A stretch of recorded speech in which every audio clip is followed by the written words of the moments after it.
Good evening. Welcome to Visions International Ministries Bible Study Summer Series. Uh, I will be bringing forth, my name is Minister Brian Matthews. I will be bringing forth a little bit about Moses and his generational impact. Uh, I'll start with give you a little bit about Moses. His name means drawn out. That's pretty good meaning, seeing as how he was bringing Israel out of he was chose to lead Israel out of Egypt, so his name fits. He was the son of Arami uh, and Jochebed. Uh, Moses was also a type of Christ. How do you ask? Well, if you read Moses 15, Moses chapter 1, verses 15 through 22, you will see that the Pharaoh put out a decree to murder um, every Hebrew son. Then, if you fast forward to Matthew 2 and 16, you'll read that King Herod ordered that all the male children 2 and under be killed that were in Bethlehem. Uh, Moses had 2 sons, uh, Gershon, which means stranger, and Eliza, which means my God is my help. That's a quick background before we get into Moses' impact, generational impact on his sons. Now, get this: if you really read into uh, his sons, they're not really mentioned after the one son was mentioned in um, chapter 2, verse 22, and then the second son was mentioned much later in chapter 18, verse 4. This is both from the book of Exodus. Now, it really intrigued me that their father was chosen to lead uh, Israel. So that means he was. I guess that would make me, as a son, that would make me feel like my dad was that guy. He got to be in charge of leading this large group of people. But yet, when you read the story or you look at the history of it, they are only mentioned in those two uh, chapters that I told you.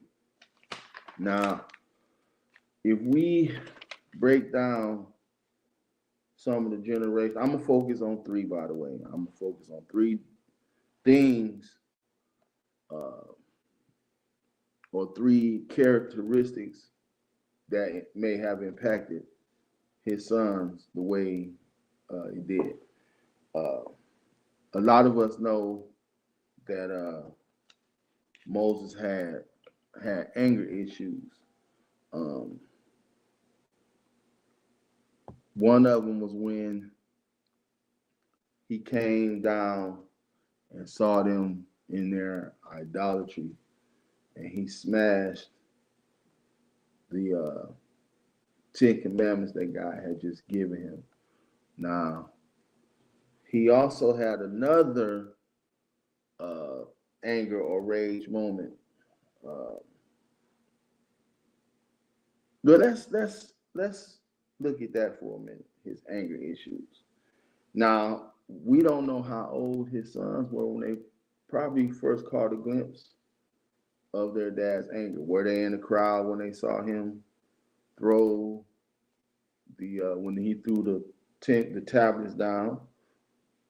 Were they in the crowd when, get this, he became so frustrated and angry when God gave him the simple task of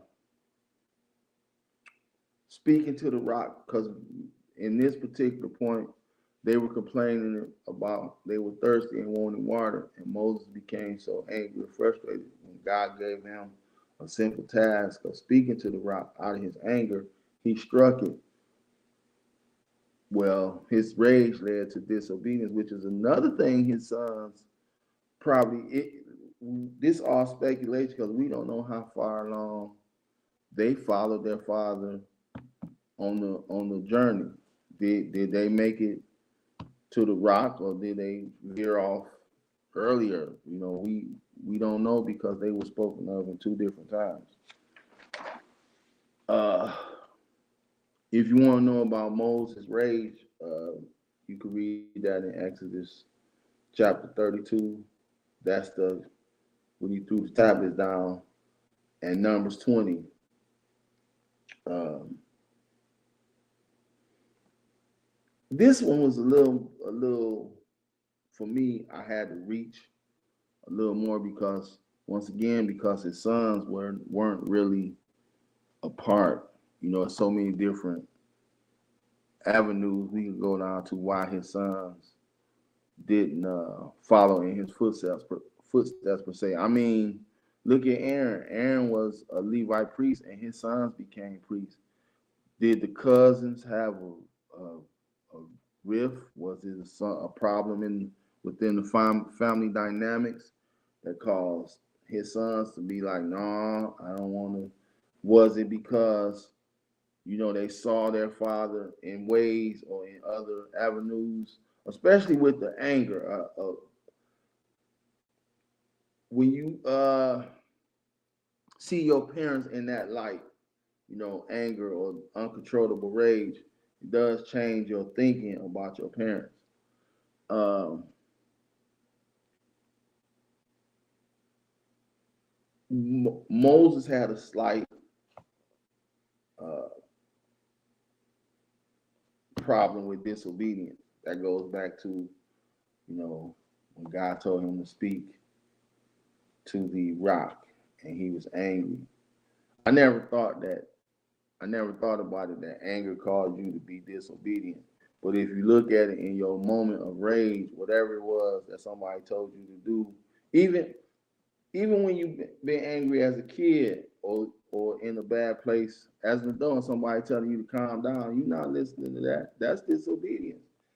So we see a glimpse of Moses because of his rage straying away from being obedient to God. Could that have had an effect on his sons? Because once again, we don't know what their ages were. Were they up? Were they close with him? Did they, did he groom them or, train them up? Or was it just they was watching from afar? Uh, Moses also had a problem with doubting or trusting God. So when God first called him, he said, well, if you look at the beginning, when God was telling him what he was going to do, what God called him to do, Moses had a lot of, I can't speak, and my brother is more elegant, and I'm not really a leader. So even though God told him, this is what you're going to do, Moses, in some kind of way, felt like, no, I don't really think you. I don't really think I could do that, even though God empowered him to do it. Moses had two sets of complaints, and if you read um, Exodus chapter 3, probably starting at 14, you will see he still, even though God told him this is what you're going to do and showed him and gave him proof, he still was kind of, maybe you should call my brother. Once again, was the sons close? See, you see where I'm going with this? How much of this was the sons soaking in? How much of this was an impact on his sons? Uh, want to break something down real quick.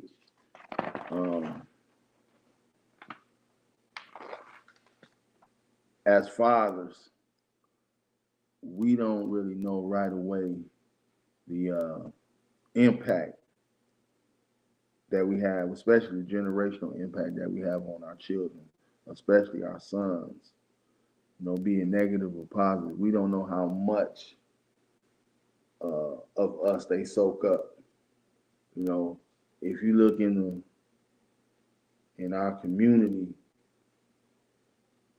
you can see the impact that the male figures have on the younger guys. You can tell by how they walk around. You can tell who was raised with manners or who was raised in the household where, God was first and a relationship with God was important. And sometimes you could see, who was kind of allowed to be street kids. Like you could see it, even though that varies sometimes. Because I know, PKs, that's preacher kids for y'all who don't know, who, even though their mom and dad was training them up in the way they should go. Once they got out in the streets, all that went out the window. And then vice versa. I know some kids who was rough, and you see them now, you wouldn't believe that that's the same kid who was the stick-up kid or the dope dealer, so forth and so on. So as fathers, you don't really know the impact that you have on them until later on. I personally can speak on this because, me and my dad, perfect example. My dad was an absentee parent. Well, part of my kid's life, so was I. He didn't do so well at being responsible as a parent. Well,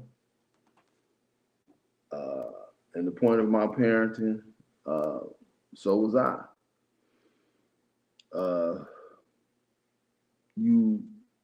It's a lot of things I picked up from him that I didn't even know. So his generational impact was unseen. He didn't even understand the impact he had on me as his son with the decisions I made because of my relation, or should I say non-relationship with him. Even when I got older, everybody would think that, oh, well, you into the church because your father was, pastor, preacher. Not at all. It had nothing to do with him. So once again, that generational impact, you don't know really what you instilling into your kids. Because sometimes, and like in this case, my dad wasn't even around. So his generational impact affected me without him even being in my life. So that could go back to Moses' son. He might not even been in their lives like that. So the impact they probably got the impact from afar, just watching him or hearing about him. It just being in their bloodline, and that's a whole nother, topic, having the DNA of your biological father and the effects that it have on you. I didn't even grow up in the house with my dad, and I had a lot of his ways I didn't even know till I got around him and started saying, oh, okay, that's why I act like that. That's why I act like that. Going back to Moses, and I think I already said this, but seeing how he was leading the people, you would think that his sons would have wanted to follow in his footsteps. Like, I want to do that because that's what my dad is doing. Like, if you think about it, most sons who see their fathers at the jobs, like I know dudes that whatever their father's job was, they kind of took on that same job. CEOs or company people who own the companies, a high percentage of the time, the son is next in line, and he want to follow in his dad's footsteps. So that kind of make you wonder, like, what was really going on, that his sons maybe God did, you know, want them to be next in line, but because of whatever it was they was going through, God was probably like, and I'm just speculating, okay, well, we're gonna shut that off because they are not doing or following in the footsteps. And get this, their cousins, Aaron's sons, they daddy. They became Levite priests. Just, I can even go a little step further. Eli's sons, that's a whole nother story though. Eli and his sons. His sons was terrible, but that's something you can read in another, book of the Bible.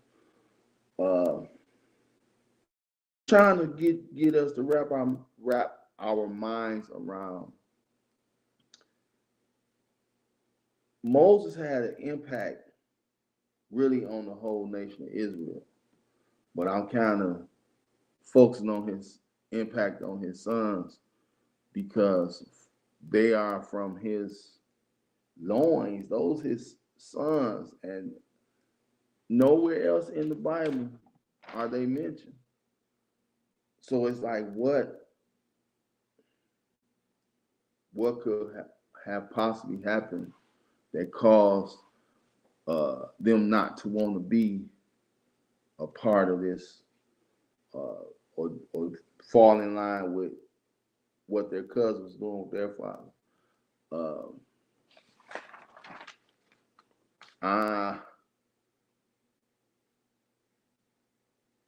I'm really like stuck on that part because there's no way you have this great father figure.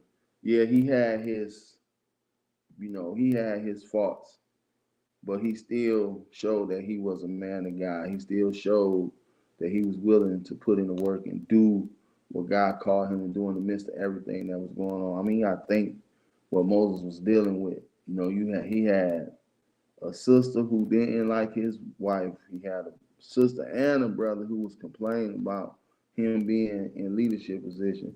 He had a whole bunch of people constantly complaining and really irritating him about why we out here. So you gotta think, for him to be in that position and still in the midst of everything, still trying to do what God told him to do. And he still was a father. So once again, we don't know his relationship with his kid, his sons, but he still was the dad. So let me see, you dealing with issues with your siblings. You got the people acting up. Ain't no telling what him and his wife was going through. And then you got your sons who looking like, well, we really don't, or we, it's nice you doing that, Dad, but this is what we want to do. So I'm just trying to give y'all a insight on the main three things. Well, I ain't gonna say the main three things, but it's three things to me that they probably looked at: his rage, his disobedience, and his trusting in God.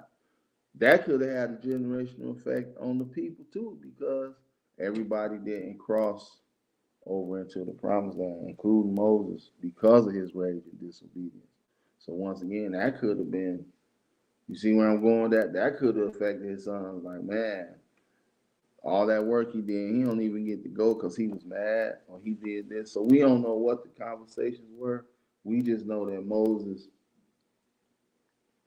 had three issues that a lot of us have. That's an impact on people, on our children or our relatives or even our friends, because they watching us. We never know who watching our behavior. So if you a Christian and you blow up in your rage show, who does that impact? If you saying you a Christian but you constantly doubting what God called you to do, who is that impacting? Or you in disobedience, who is that impacting? So just like Moses, we have to be careful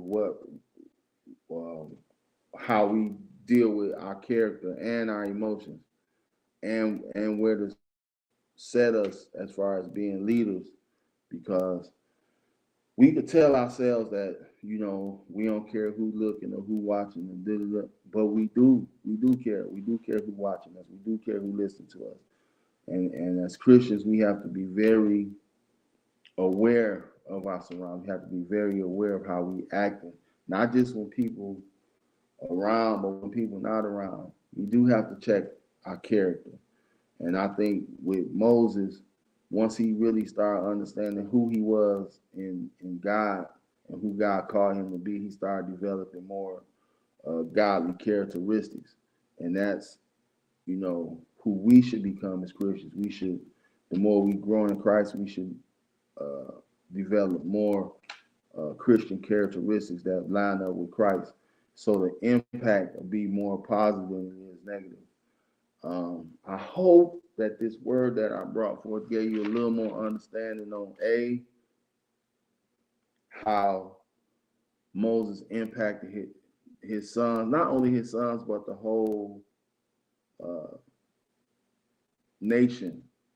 How, as he continued to grow, other people saw his maturity and saw that, okay, he is a man of God. And that's the same light that we should want to be seen in as Christians. We should want to first represent God, and represent Jesus, who we should also want to represent our pastor. So when people look at us, they'll see that we have more positive impact than negative impact. So I hope this word gets you to understand about our character, about how we should, once again, be careful and watch how we deal with things, because we never know who watching and the impact that we have on them. My name is Minister Brian Matthews, and I hope that this message blessed you. You all have a blessed evening and a peaceful night. Deuces.